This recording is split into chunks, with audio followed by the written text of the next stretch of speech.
Today I'll be reading Horton, Here's a Who, written by Dr. Success. For my great friend, Miss Garty Nakura of Katu, Japan.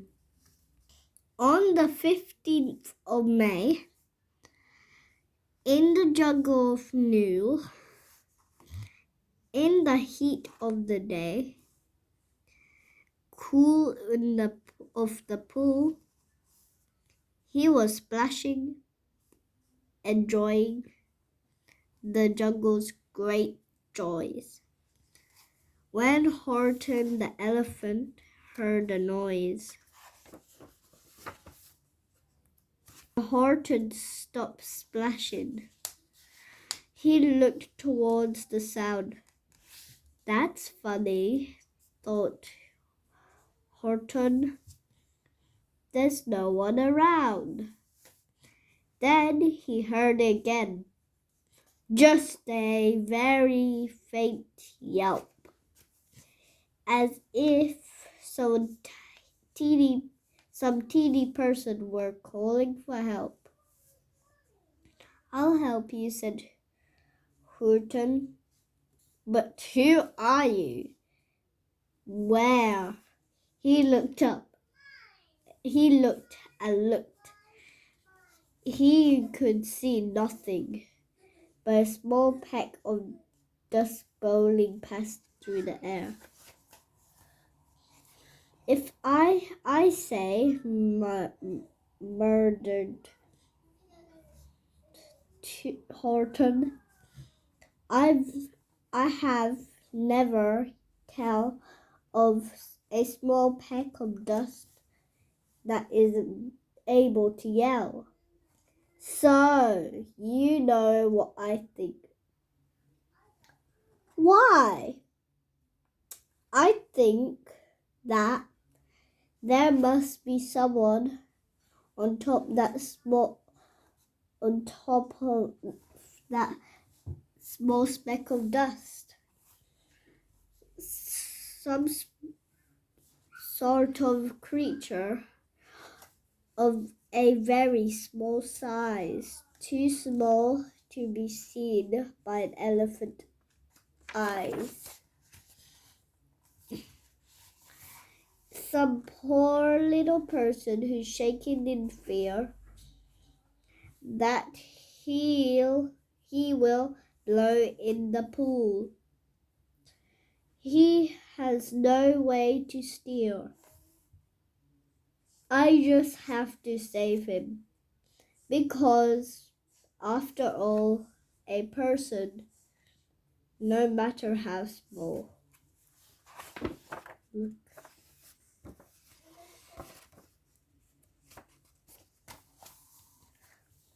so gently and using greatest of care, the elephant stretched his trunk through the air. The elephant stretched trunk through the air, and he lifted the dust speck and carried it over and placed it down safe on a very soft clover. Hump, humpered a voice. Plus a sour cool. It was a sour kangaroo. And the young kangaroo in her pouch said, "Hump, too why? That speck is small as the head of a pin. A person on that? Why? There never has been." "Believe me," said Horton, I'll tell you sincerely, my ears are quite keen, and I heard him very quite clearly. I know there's a person down there, and what's more, quite likely there's two,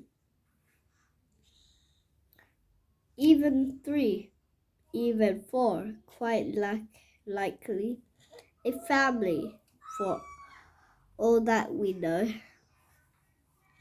A family with children starting to grow.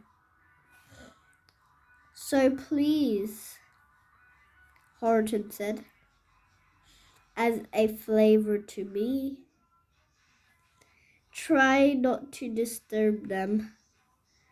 Just please let them be.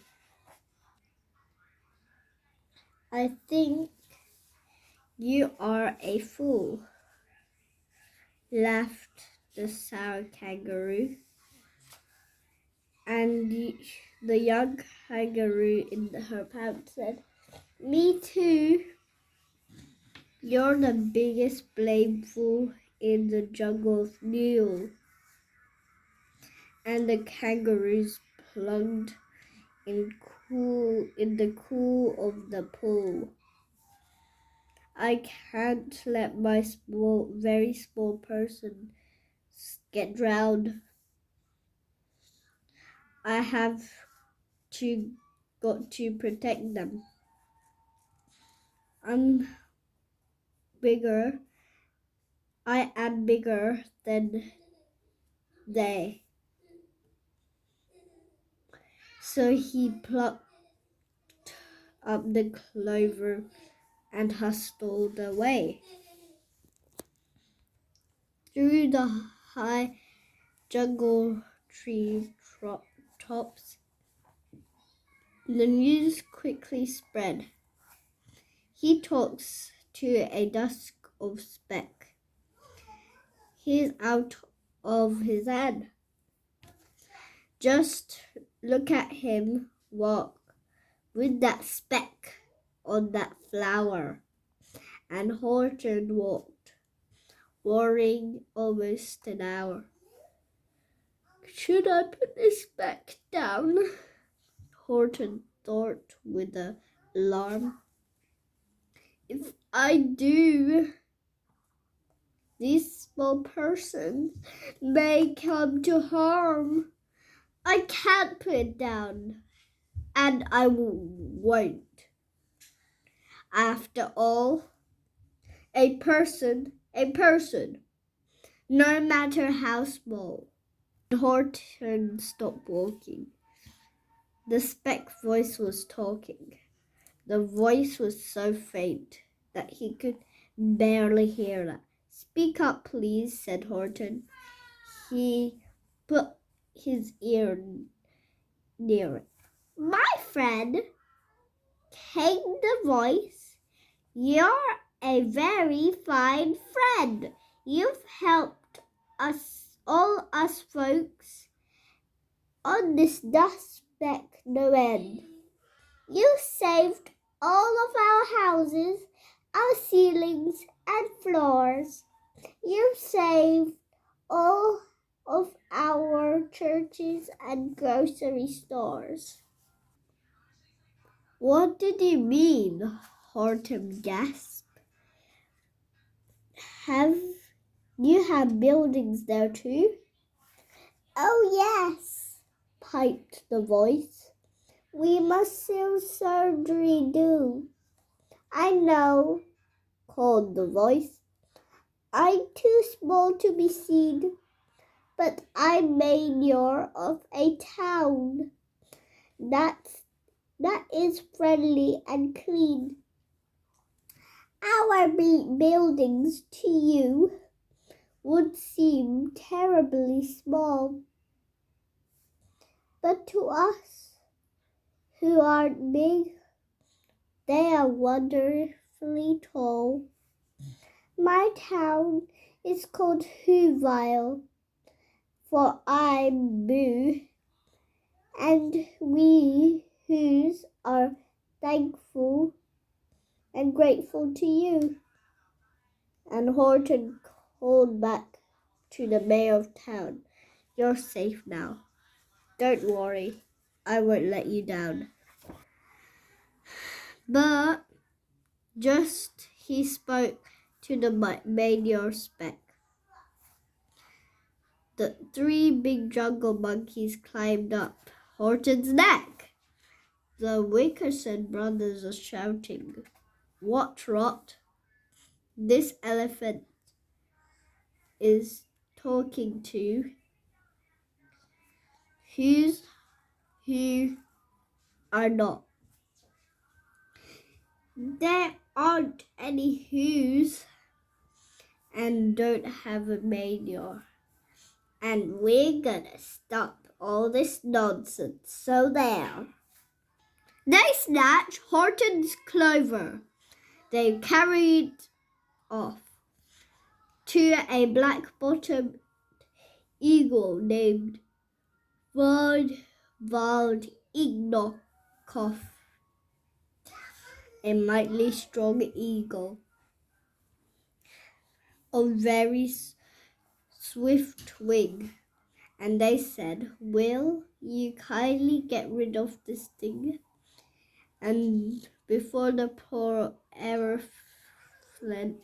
elephant could even could speak, that eagle flew off with the flower on his beak. All that late afternoon and far into the night, that black-bottomed bird flapped wings in the fast flight, while Horton chased after with groans over stones that tattered toenails and battered his bones, and begged, "Please don't harm all of my little folks who have as much right to live as us bigger folks do." But far beyond him, the eagle kept flapping, and over his shoulder called back, "Quit your yapping! I'll fly right through. I'm a bird. I don't mind it. And I'll hide this tomorrow where you'll never find it." And at 6:56 the next morning, he did it. It sure was a terrible place that he hid it. He let that small clover drop somewhere inside of a great patch of clovers 100 miles wide. "Find that!" sneered the bird. "But I think you'll fail." And he left with a flip of his black-bottomed tail. "I'll find it!" cried Horton. "I'll find it in a bust. I shall find my friends on my small speck of dust." And clover by clover, with care, he picked up and searched them, and called, "Are you there?" That one that he sought for was not around, and by noon poor old Horton, more dead than alive, he had picked and searched and piled up 9 2005.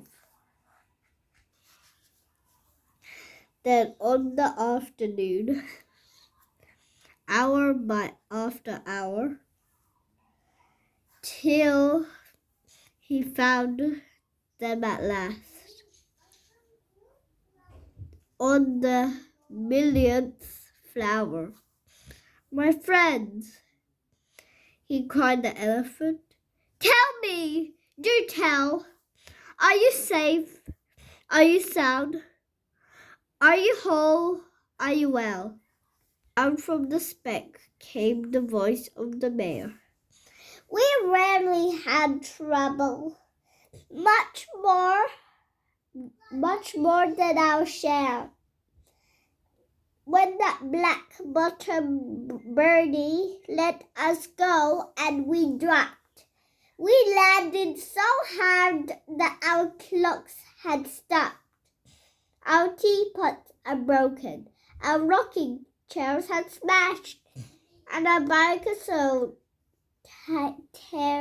tires had all blew up and crashed. So Horton, please, pleaded the voice of mayors.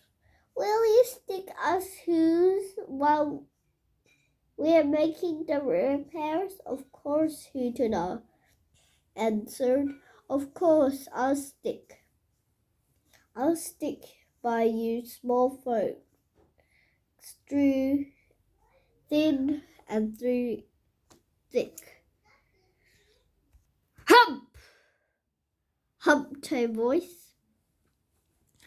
Almost 2 days you ran wild, and instead, for almost 2, on chatting with persons who never exist. Such carrying on in a peaceable jungle, which had quite enough of blowing bungle. And here to stay, snapped the big kangaroo. That your silly, noisical game was all through. And the young kangaroo in her pouch said, Me too. With the help of the Wickersham brothers and dozens of Wickersham uncles, Wickersham cousins, and Wickerman's in-laws who helped engaged. You're gonna be right. And you're gonna be caged. And as for your dusk of speck, Bab! That shall boil, hot stealing muzzle, not oil. Boil it, gasped Horton. Oh, that cannot do. It's all full of persons. They will prove it to you. Mr. Mayor, Horton called. Mr. Mayor, you got to prove now that you really are there. So call a big meeting. Everyone get out. Make every who holler. Make every who shout. Make every who scream. If you don't, every who is gonna end up in a bizzle-nut stew. And down on the dusk of speck, scared the little mayor, and quick big meeting on Whoville Town Square, and the people cry loudly. They crowd out in fear. We are here! We are here! We are here! We are here! The elephant smiled. That was clear as a bell. You kangaroos surely heard that very well. All I heard snapped. the big kangaroo, was the breeze and the faint sound of wind through the far distant trees. Heard no small voices, and you didn't either. And the young kangaroo in her pouch said, "Me neither." "Grab him!" they shouted, and cage the big goat. Lasso stomach with 10 miles of rope. Tie the knots so he'll never shake loose. Then dunk the dumb speck in the brittle nut juice. Horton fought back with great mighty vim, but Wickersham Gan was too many for him. They beat him, they mauled him. They started to haul him into his cage, but he managed to call the mayor. "Don't give up. Believe in y'all. A person, no matter how small. And you very small persons will not have to die if you make yourself heard. So come on. Now, try!" The mayor grabbed a tom-tom. He started to smack it. And all over Warville wooed up a racket. They rattled in tin kettles. They beat brass pans on garbage pail tops and old Cadbury cans. They blew on vocas and blasted the great toots on the Claris Mompas and Mompas the flues. Great grass of loud racket rang high through the air.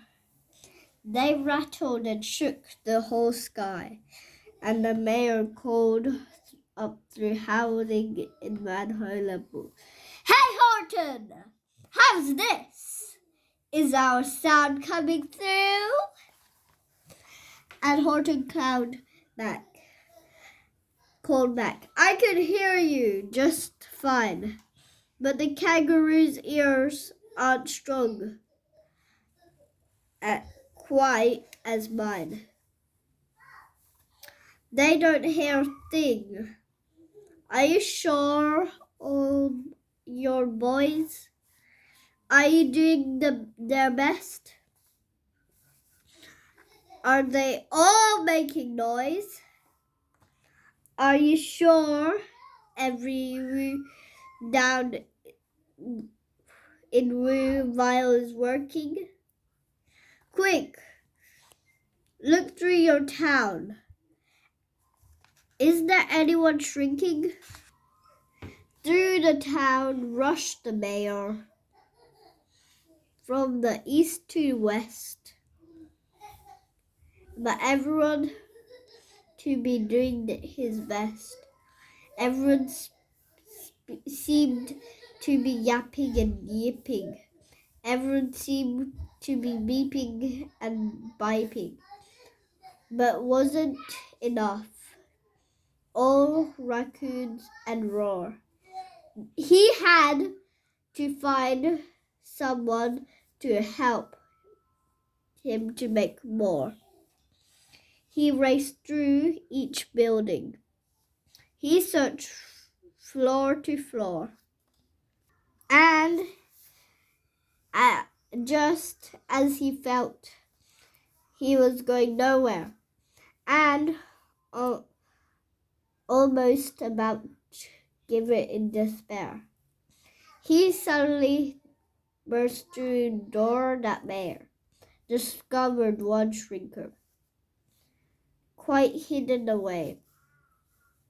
In Fairfax Apartments, apartment 2J, a very small shrinker named Jojo was just standing and bouncing a yo-yo, not making a sound, not a yip, not a chirp. And the mayor rushed inside and he grabbed a young twerp and climbed with the lad up Ember Tower. "This," cried Mayor, "is your town's darkest hour, the time for all whose have blood that is red to come out there to aid of their country." He said, "We got to make noises greater amounts. So open your mouth, lad, for every voice counts." Thus he spoke as he climbed. When they got to the top, the lad cheered, thrope, and shouted out, "Yope!" And that yop, that one extra yop, pull it over. Finally, at last, from that speck of clover, their voices were burned. They rang out clear and clean. And the elephant smiled. "Do you want to see what I mean?" They proved they are persons, no matter how small, and their whole world saved by the smallest of all. "How true, yes, how true," said the big kangaroo. "And from now on, what I'm planning to do," and the young kangaroo in the pouch said, "Me too, from sun in the summer, from rain where it's fallish. I'm gonna protect them, no matter how smallish."